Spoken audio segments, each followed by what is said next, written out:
Throughout the past year, my team and I have traveled around the world, as well as throughout the US, in order to expose how the United Nations Agenda 2030 is getting implemented as concrete policies in countries across the whole world, in the form of an awesome documentary called No Farmers, No Food.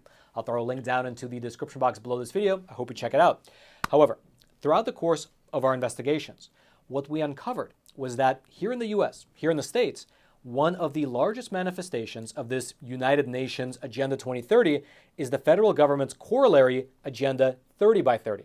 This is, you can say, an ambitious plan by the government to put 30% of America's land into conservation by the year 2030.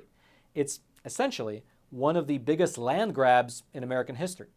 And during the course of our investigation, we were fortunate enough to connect with a woman named Margaret Byfield. She is probably the foremost expert on Agenda 30 by 30 here in the US, and she's the executive director of an organization called American Stewards of Liberty. And today, I'd like to present an interview that I conducted with Margaret, which will help to elucidate what Agenda 30 by 30 is, how far along it's actually gotten, and what common Americans like you and me can actually do about it. And so, take a super quick moment to smash those like and subscribe buttons and take a listen. Margaret, thank you so much for joining us. The first thing I wanted to ask you was, could you maybe in simple terms, for somebody who's never heard of it before, can you explain what Agenda 30 by 30 actually is? So the 30 by 30 agenda is an international agenda to permanently protect 30% of the world's lands and oceans by 2030. That means land in its natural state. So this is land that we don't get to use. In America, Biden implemented this 6 days after coming into office. And when he did this, he said that 12% of America was already permanently protected in the manner that he's seeking for the 30%. And what that 12% is are our national parks, wildlife refuges, state parks, private lands with conservation easements in perpetuity. Now, the key thing to understand about all of these places, they take permission for the public to access. They are very restricted. So we might think, well, we get to go to our national parks, so what's bad about that? But that's all permission-based. So they are looking at making 30% of our nation off limit to the people for any extractive uses, any natural resource uses, mining, grazing, any timber, anything that we need to have a prosperous nation. They're locking up those resources so that we can't touch it. And they're trying to do that with 30% of our land. Wow. So to take it from 12% to 30%, what's the main mechanism that they're using? Are they buying up this land? Are they using eminent domain? Or one of the things you mentioned was easements in perpetuity. So it's privately owned land, but then the government has a huge say in what can and cannot happen on that land because I assume they pay the landowner. So do you know how what's the main way they're going about turning 12% into 30%? So on the private lands, there's two ways primarily. Well, three. There's the conservation easements in perpetuity. And the main thing to understand about those is the landowner sells the development right, and then either the land trust or the government owns that right. But what happens is landowners think they still own that land, but they've actually sold the essential control over their property to a land trust or the federal government. So it's no longer private property. That's one way that they're doing it. And the government is spending a ton of money in grant money to land trusts to go out and help landowners put these easements all across their land. That's primarily how they're doing it in the private land states. The other thing that they're using are the conservation programs. So they are throwing a lot of money at landowners right now. They're giving them for the Conservation Reserve Program. They've increased the amount they'll pay per acreage for people to set aside their land, and then what acres can go into that program. And the environmentalists look at those conservation programs as pretty much like the gateway drug. If they can get landowners into those, then they know the next step into the more restrictive programs is easy once they get that money on the federal on their balance sheet. The third way is through private land acquisitions.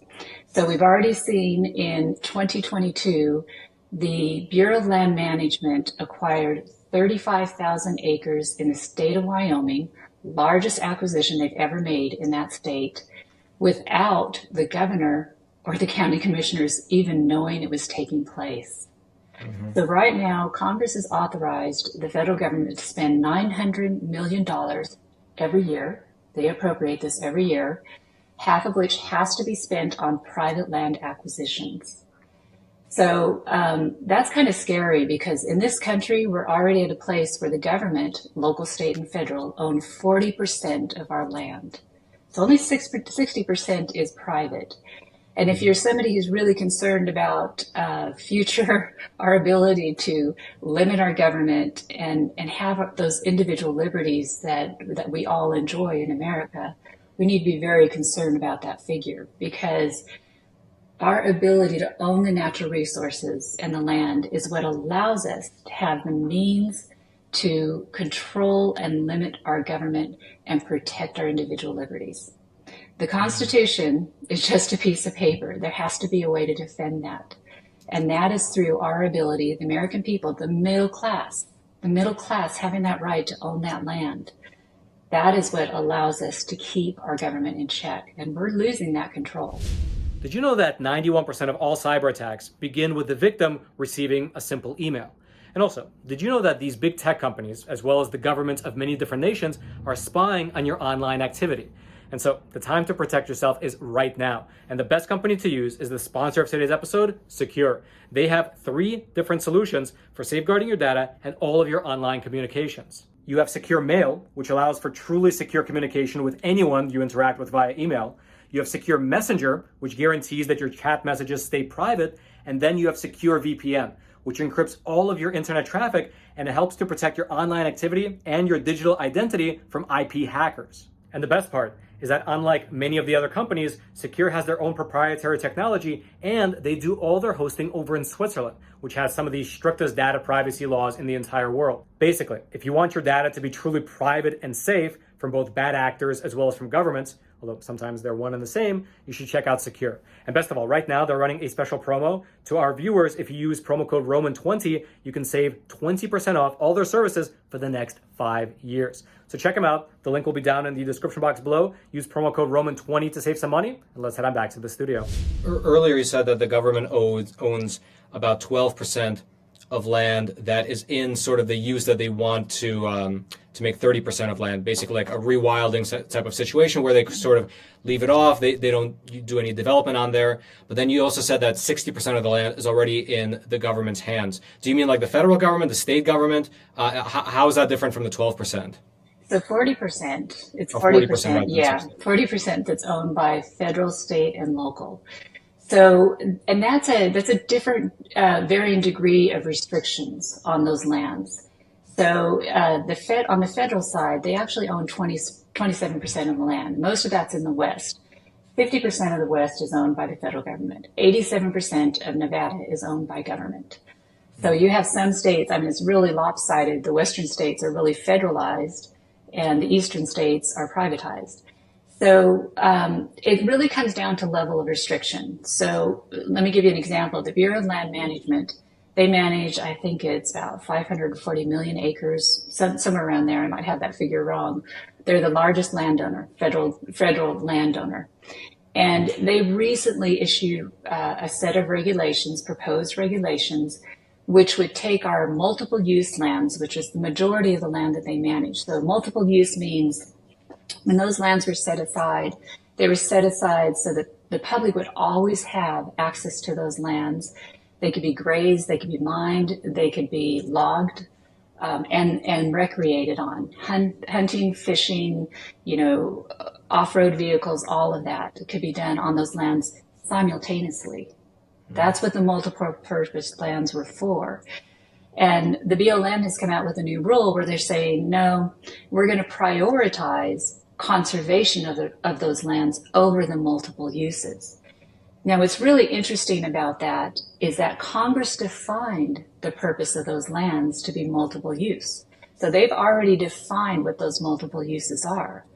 And by rulemaking, the Biden administration is trying to replace that with this idea that no, it's going to be conserved for one use, which is simply off limits to the public for any extractive uses, any use at all, as they determine. So the agency is taking it upon themselves to choose what's going to be done with these lands, and they're completely ignoring the statutory direction, which has already defined that purpose. That's amazing to say the least. Let me ask you this: when my team and I were in the Netherlands not so long ago, they had a plan that seemed very similar to what took place in California not too long ago. You know, Governor Gavin Newsom put out a map saying we're going to have what did he call his plan? I think it was a 30 by 30 plan, or was it a Yeah. 25 by 25? It was a 30 by 30 He plan, would right? 30 by 30, yeah. Yeah, Yeah. so 30% of the land in California to be owned by the government by the year 2030. And he put out a map of all the areas that they already own and that they're interested in taking over. And it was very similar to the map that was put out by the Dutch government over in Holland. Let me ask you, what if, let's say you own a property or a farm that's adjacent to one of these areas that they want to buy and they want to cordon off and have no development on, they want to just preserve it into perpetuity. If you own the property next to what the government is aiming to get, is your property affected? Are you suddenly not able to farm because of the nitrogen from your cows will go up into the sky and be deposited into the natural preserve? Are you seeing that happening in America as well? Yeah, if you have property that is already next to a protected area, expect to have a lot of pressure put on you to put those lands in some kind of a restrictive program. So this is what they like to do, the federal government likes to do. They like to expand the areas that they already have. So they're trying to create large connected areas. So they will, if you have private property next to them, you may be approached by the federal government to purchase that land. And if you don't want to sell to the government, the next thing that's going to happen is a land trust is going to knock on your door and say, hey, we know you don't want to have to deal with the federal government. We are here to help you. We will put your land in a land trust. It'll never be developed. You can farm and ranch it for the rest of your lives. Your children can do the same thing. We will keep it safe. And a lot of landowners buy into that, not understanding that, number one, the land trusts, typically they sell those easements back to the federal government. The Nature Conservancy is famous for doing this. They actually purchase the easement and then sell it back to the government, sometimes at a profit. So it's a money-making deal for them. So there's no protection that it's not going to be put in a conservation easement. The other thing is that the land is is restricted. So those regulations start spilling over on the private land. Like a rancher in the West who has private property and a grazing allotment on the federal land. There's been a lot of pressure put on them for a lot of years to put the same management plan they're required to do on the federal lands also on their private property. And they use the authorization of that grazing permit as kind of the weapon to force them to do that. The Forest Service has done that many times also with trying to acquire the water right. So they would say, we will authorize this grazing permit if you sign over your water rights that you own on that federal land to the Forest Service. So they use that permit system as a weapon in order to acquire more of the private property. Another good example of what happens in the West is, we're seeing all these forest fires. This is absolutely to be expected. It's been managed by the federal government for over 50, almost 75 years now in their form of management, which is not good land use.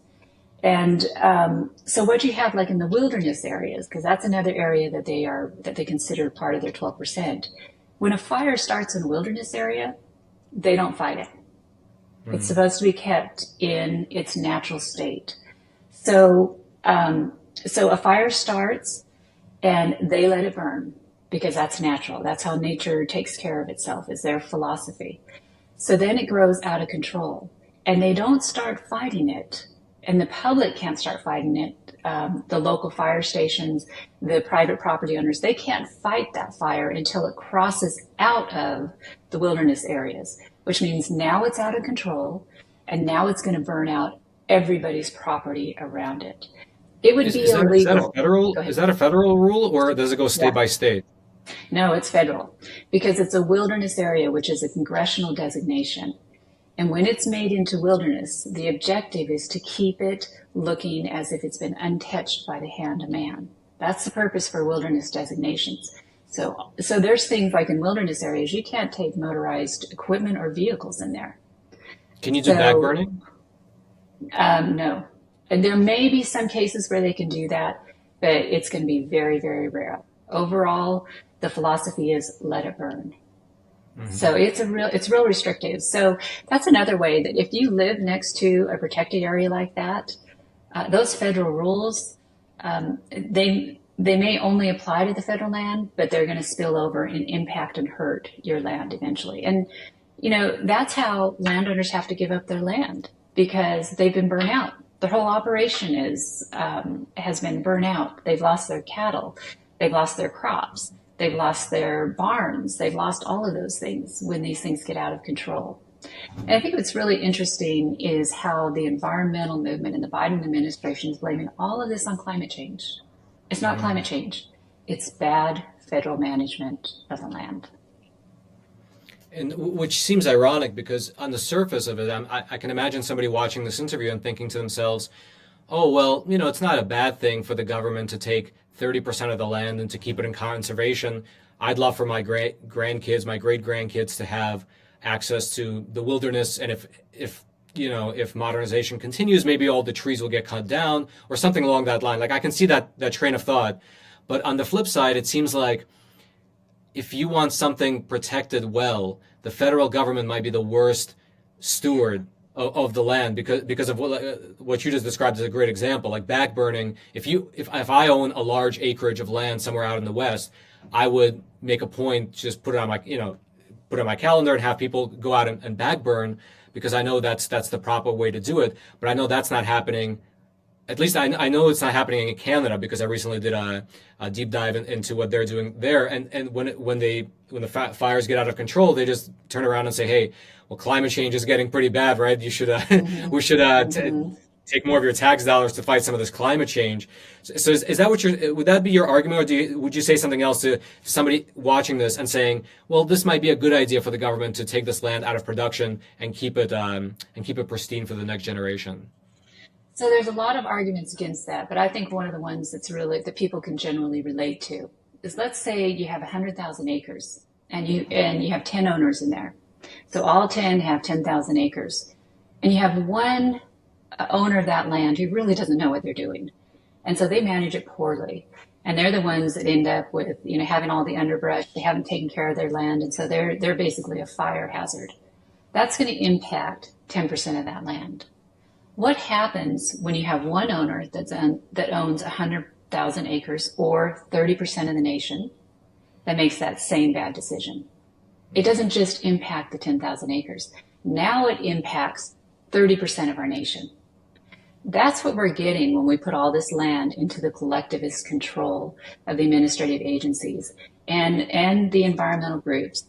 And, my challenge to the question I would ask people is, do you really think the federal government has ever managed anything well? We have so many examples of bad management on a lot of different issues, not just land issues, has been horribly done by the federal government. It is always better done when it's privately done, because particularly from the land ownership perspective, you cannot make a living on that land if you harm that land. The way you make a living on the land is you keep that land good so it's good and productive. So if it's not producing well, whether that be producing healthy cattle or producing good crops or, producing timber in the next 30 years because you've replanted it and you're taking care of it, so you're keeping the beetle infestation out, which the federal government doesn't do, and you're keeping the underbrush out, which the federal government doesn't do. If you're doing all those things, then you can go in and selectively log 30 years from now, and you still have, after you've logged that area, it still looks like a beautiful, pristine forest. That's good management. And the private landowner whose livelihood is dependent on that land producing well year over year over year is going to take much better care of that land than an environmentalist who, no offense to New York, but just, graduated from a New York university, has decided to join the Forest Service, comes out to Otero County, Lincoln County, New Mexico as a new forest ranger and thinks, wow, I read about this in a textbook, so let's try it here. And that management regime goes in place, and pretty soon things are burning up. So you just cannot replace that landowner who is a 3, 4, 5th generation landowner who is born and raised on that property and knows all the different changes of nature and what happens and how the land responds, and knows what's been tried and what's failed and what's worked, and continues to build on that, just like you would in any good business. That's what you want out on the land, taking care of that land. Let me ask you this. So, Agenda 30 by 30 for the federal government to own 30% of the land by the year 2030. How does that correlate with some of the state-specific goals, which seem to mirror what the federal government is doing? Like I mentioned California, for instance, Gavin Newsom came out and he said that the state will actually own 30% of the land by the year 2030. So is that sort of, is it driven by the same ideology, and the 30 by 30 agenda is that the government, whatever government entity it is, will own 30% of the land? Or is it 30% by the federal government and then more by the state government, and then so in its totality, it'll be more than 30% of the land? But definitely it's going to be more than 30%. So the 30 by 30 agenda is just kind of the start of the agenda. It's like, and in fact, the Biden administration has said this, that if they can accomplish 30 by 30, then they're well on their way to accomplishing the Half Earth agenda. So that's 50 by 50. So the ultimate, actually, not the ultimate, but the next step after 30 by 30 is to acquire 50% of the land. And they can do this. I mean, we have it kind of happening at different levels. There's local governments who believe in this agenda and are trying to implement it in their local jurisdiction. There's states like California, and then there's the federal. So it's all going to come together. I don't think that they're really as concerned about the percentage of how much they take as really they are interested in total control of the land, because if they control the land, they can control the people, which is ultimately, the objective of the 2030 agenda. But look at what Vermont did. Vermont just this summer passed a law to implement 50 by 50. They passed a law for 50 by 50. So, we've already seen these states, some of the more liberal states, take on this agenda and try to implement it. But you have to understand, ownership of land is power. It's power, it's resources, it's prosperity. And that's what this is about. This isn't about conservation. This is the oldest fight, in history, is you always have people who think they should have power over the others. And that's what made America so different. Is when we were settled, the founders knew that not only do we have to have a good constitution that protects our rights, we have to have a way to protect it, which is why when the federal government acquired lands like the Louisiana Purchase, when they acquired that, Jefferson immediately began disposing of that to the public. So you could go out as a settler and you could go out and acquire 120 acres or up to 640, depending on which state you were in. That became your homestead. And you had that ability to make a living off of that land, grow your own food, build your shelter, protect it, sell your product to the community and to the state and to the nation. And that's what created the economic unit. That's what created the middle class. The middle class was created because we had, as people, for the first time, had the ability to own land. And that was always the intent in America, that the people would own the land, therefore we could control our government. And that all changed when the West was settled. And that's when the West became federalized, and that really changed the power that the people had over their government at that point in time. Let me ask you this. Oftentimes when I read into this particular subject, there's a lot of what are they called? Like little blurbs on the bottom of videos, or if you're searching for a certain topic, there's like fact checks that always pop up, blah, blah, blah, fact check. And one of the things that I've noticed is that if you're searching for things like smart cities, or this idea that whether it's the federal government or even these international bodies, they have this long-term plan to kind of have these smart cities or 15-minute cities. They have different names for them in different documents in different countries. With the idea being that like you have these very, very densely populated urban pockets with pretty much everything you need within a 15-minute walk, and then outside of that is like a pristine wilderness conservation area that's owned by the government, right? Now, some of those things are actually like written policy documents. Some cities, mostly in Europe, are actually trying to implement some of these policies. But when you look into it, there's always these fact checks saying, well, no, there's no written plan that, Agenda 30 by 30 is in any way related to the smart city plan. But then, like, if you're a logical and critically minded person, you're looking at this and going, okay, maybe there's no document that connects the two. But if the federal government is gobbling up all this land, you think that out 50, 100 years, they own all this land, and then they're going to be building these smart cities. Do you feel like this is a possibility? Like if we continue going down this road, could it be possible that we live in a scenario where the federal government or the local governments, they own the majority of the land in America and people are just essentially funneled into cities? Yeah, that's been their agenda for probably since the early 1990s. There was actually a map that came out that they were trying to hide. But it got exposed when they were trying to pass the Biodiversity Treaty in 1992. So all the nations signed on. Who was trying to hide it? Just really the environmental community. So it was international, but it was really being pushed by the UN and through the UN. And but there was a group called, I'm trying to remember what their name was. I forget. It's been 30 years, but they came out with what's called the Wildlands Map. And you can Google that, the Wildlands Map, and you'll see it's this huge map that has the urban populous areas are colored in, and then just very small transportation corridors where the humans could move from little area to little area. So it could go from, Austin, Texas to maybe Dallas, Texas, and there'd be a little corridor, and everything else would be wild around it.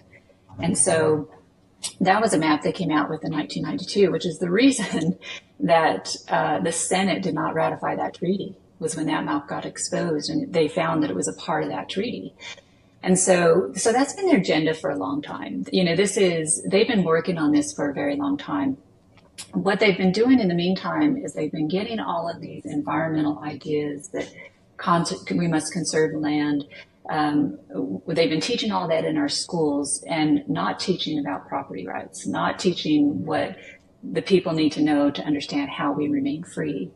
And so we're now at a place where this agenda can easily be put in place because there's so many people that have not been educated on property rights, but they have been bought into this whole conservation agenda.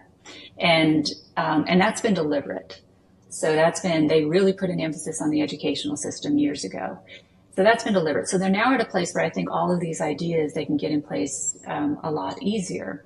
But still to do it, there has to be a lot of confusion. And that's why you're seeing, they're not really, they really do connect the dots, but you have to kind of think about it and read it, work through it, and see all the different agendas coming together. And you find, I think what you found, which is what we found, they're all working towards the same goal.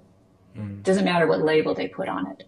The new one, I'm sure you've heard is the C40 cities. Mm-hmm. So Bloomberg has identified 40 cities in America to turn into these smart cities, these 15-minute cities.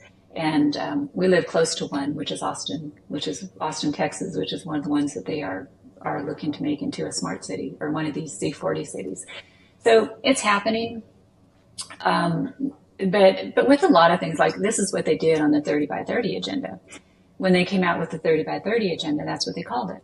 This is 30 by 30. And then we implemented a grassroots campaign against it immediately. And by three months later, they changed the name of the program. Now they call it America the Beautiful. So you will see that the Biden administration's documents published about all the things they're doing under America the Beautiful. Isn't this great?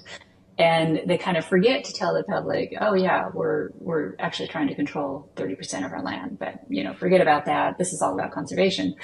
So they really depend on the public not being educated and not paying attention to these things to get these things implemented. And that's why programs like yours is so good, because you get that educational material out there so people can choose for themselves, and that's invaluable. Thank you. I appreciate that. And one thing the America the Beautiful rebranding is brilliant, because who would be against something called America the Beautiful? But we live. So you mentioned Austin. New York is one of the C40 cities, and one of the most brilliant aspects of it, from the perspective of pushing forward this agenda, is that the mayor of the city can put in place these rules as a part of this C40 overarching plan, and make it such that if you want to do business with a New York City-based retailer or entity or New York City-based corporation, you have to follow by certain guidelines. It could be an ESG guideline, it could be a carbon reporting guideline. So it's actually a really smart way to do it. These C40 cities, you identify the biggest sort of drivers of the economy within a country, and then if you want to do business with any of the companies in that city, then you have to basically get in line. So it's sort of a great way to get all the countryside to fall in line with the agenda. When I looked into it, it's really a brilliant plan. Yeah, it is. Margaret, let me ask you this. So, you mentioned education. We're of course trying to educate people about what's happening so they can know about it. But is there anything you can do that's proactive? Because it seems like sometimes, like, there's very little hope. It seems like an anaconda that's just, slowly, getting around the person, getting tighter. You're sort of already trapped, and it's sort of like, all we're doing is sort of like saying, hey, this is how the anaconda works. This is what the anaconda is trying to do. But already it's just getting tighter and tighter and tighter. Is there anything that an individual person, a family, can do in this country now that they're equipped with the knowledge of what's happening? Well, I think if you own a piece of land, or even your home, I mean, you can just have a home with your yard. The key thing I think right now for Americans to be very careful about is to not encumber their property with any kind of federal restrictions. So in other words, everything that they are doing through 30 by 30, there's some that they are doing regulatorily where they're enforcing it on people. But to get the private land, they have to have the voluntary agreement of the landowner. That's like the conservation easement. It's voluntary. Taking the funding for a conservation program to set your acreage aside in a program for conservation, that's voluntary.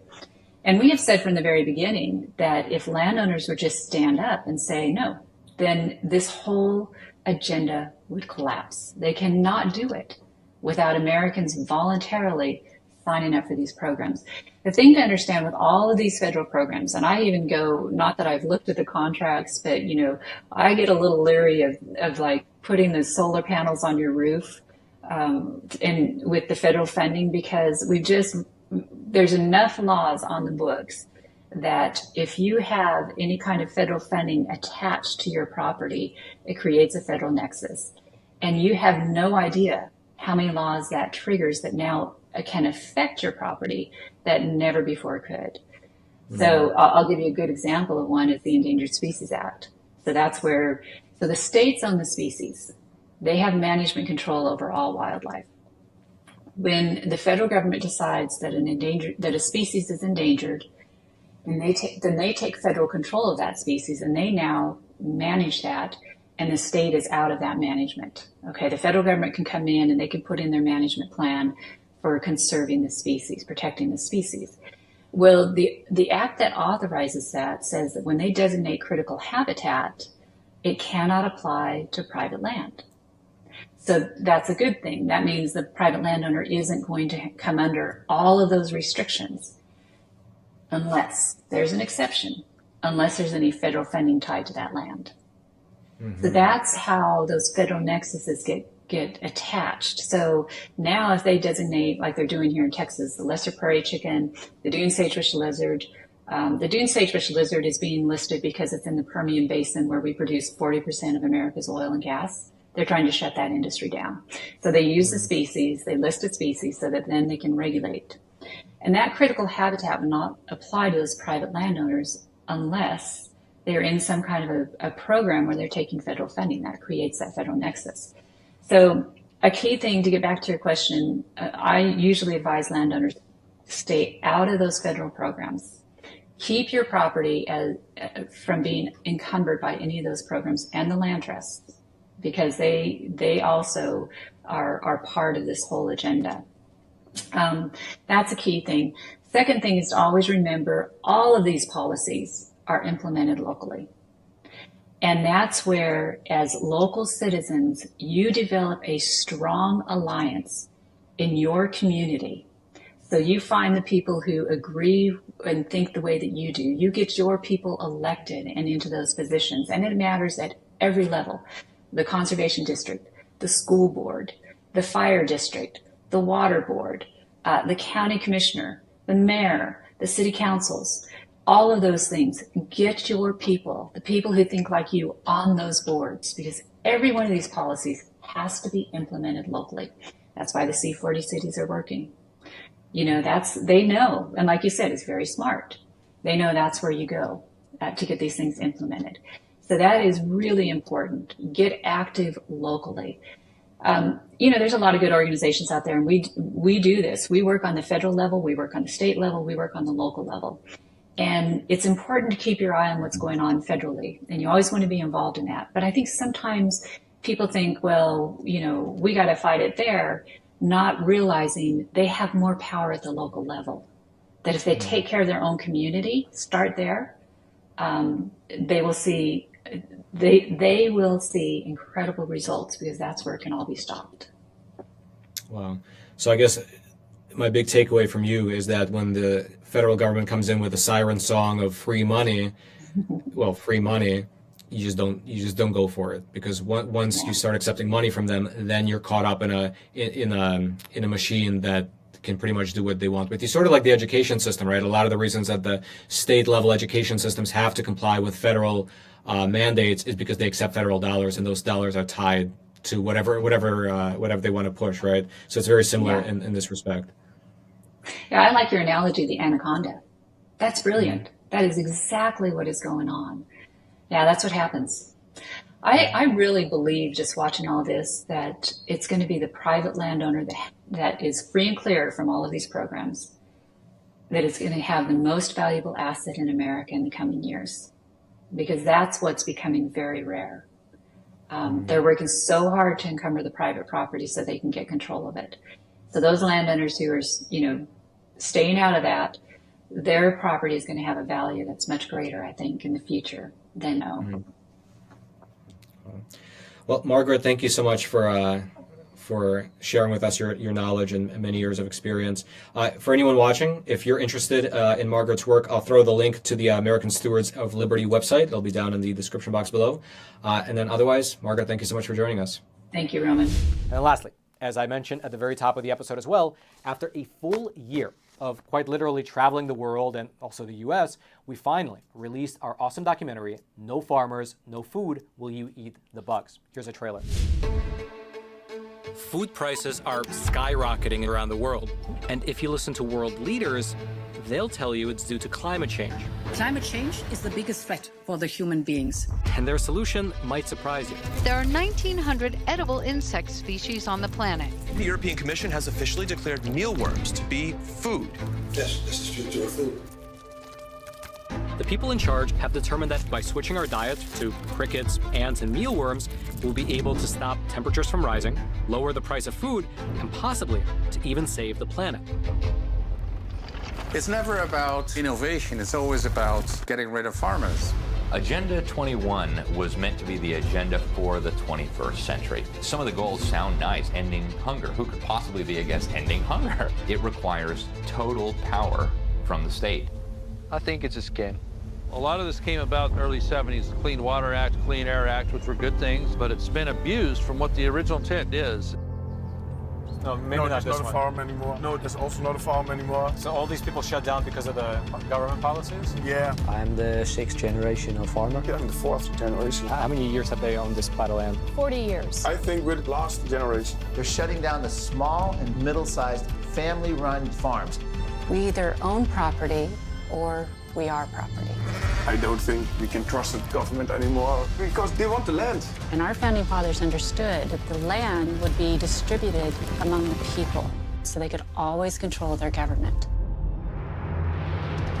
Right now, things have tripled as far as cost. I think you're going to see across the board higher food prices. Has anybody been held accountable for screwing up? No. As every communist tyrant of the last 100 years has understood, if you control the food, you control the people. Everything is falling apart. There is a shortage of food. We're heading for a world food crisis, as we hear all the time. Do you see any hope for the situation? Yeah, we have to continue fighting for it. No farmers, no food. They will know it. If you'd like to check out that phenomenal documentary in its glorious entirety, well, the link will be right there at the top of the description box below. I hope you click on it, I hope you check it out, and then after you watch it, I hope you love it, you share it with everyone in your life so that more people can know what's happening behind the scenes of this world. Again, that link is right there at the top of the description box below. I hope you check it out. And then until next time, I'm your host, Roman from the Epoch Times. Stay informed, most importantly, stay free.